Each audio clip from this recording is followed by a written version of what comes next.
Okay, in this video we'll be grading our quiz. Number 1, key in on the question sentence. What is the independent quantity?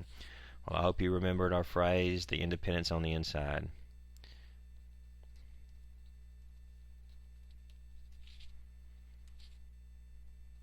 Okay, if not that, remember that independent is the x. In this situation, you know this b of n, that's the y, that's the output quantity. Our independent quantity is n here. N is independent. Independent. And N represents the number of students. Number 1 is F. 1 is F. Number 2.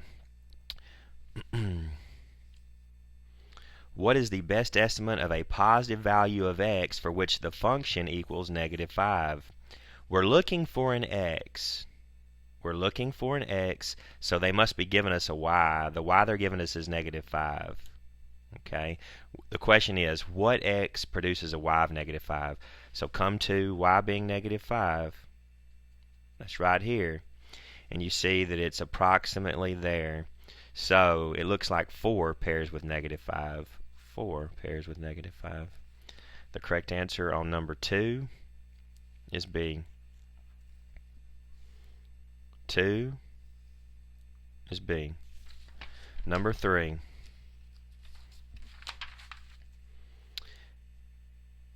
It says, based on the graph, between which two values of x is a 0 located?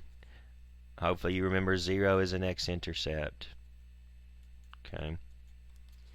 Specifically, it's the function value that maps to 0, but graphically we can think of it as an x-intercept.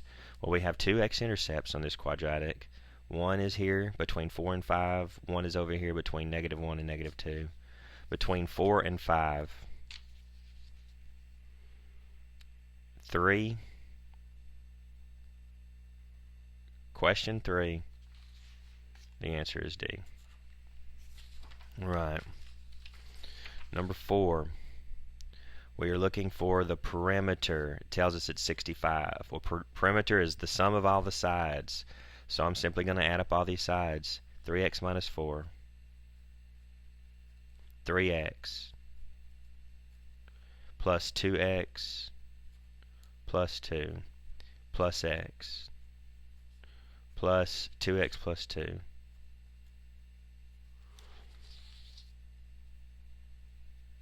Plus 2x. And I think that's it. 1, 2, 3, 4, 5, all 6 sides. This sum is equal to 65. Now we will combine like terms. 3x plus 3x is 6x, 8x, 9x, 11x, 13x. 13x. -4 plus 2 is a -2. Plus 2 more, that's 0. So we have 13x is equal to 65. Dividing by 13 on both sides, x is 5. Number 4 is B. Number 5. 5 asks, what is the range? Well, range is the output. You see here it's -3, 1, 2, 3, so forth. 5 is B. 5B is in boy. Number 6. Which expression represents the area in square units of a rectangle? Well, area of a rectangle is length times width. They're giving us the length as 10 x to the third, y to the fourth, and they're giving us a width of 5x squared y. So this product, 10 times 5 is 50. Remember, when multiplying we add exponents, so x cubed times x squared is x to the 5th. Y to the 4th times y to the 1st, 4 and 1 is y5. The correct answer on number 6, 50x 5y5, 6 is J. Number 7.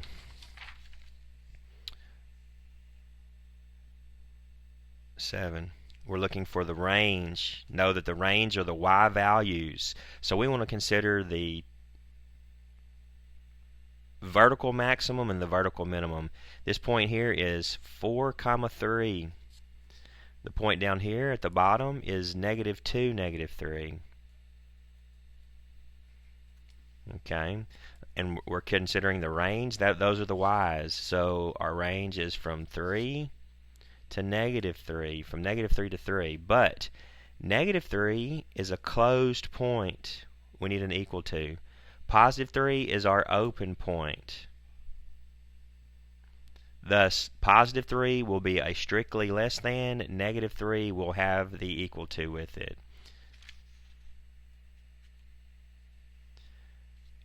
First of all, range being y, we can certainly eliminate a and b, the two x's. We know it's going to be from -3 to 3, where -3 gets the equal, but +3 does not because of the open point. 7 is D. All right. Number 8. It says the slope and y-intercept of the line y equals 3x plus 9 are both divided by -3 to create a new line. Which line represents the new one? Well, if I divide both of these by -3, I would get y equals 3 divided -3 is a -1x. 9 divided -3 is a -3. You could certainly graph this in your calculator and match it up, but I think we can solve this without doing that. I see the y-intercept is -3. That eliminates C. That eliminates A. B has a y-intercept of -3.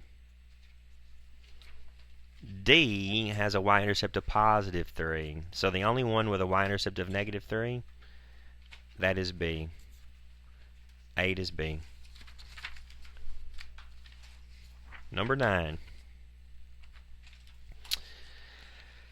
Which of the following is a correct interpretation of the function? The altitude of a helicopter can be represented by the function h equals, you can think of h as the height, 18s, s is the number of seconds, subtract 30. Okay? So what we're saying is if we substitute some value of seconds into this function, it will output some value of height. Alright. 18 is the slope. -30 is the y-intercept. Okay. After taking off, the helicopter rises at a rate of 18 feet per second. That looks good. That's the slope. Okay. I think A is correct.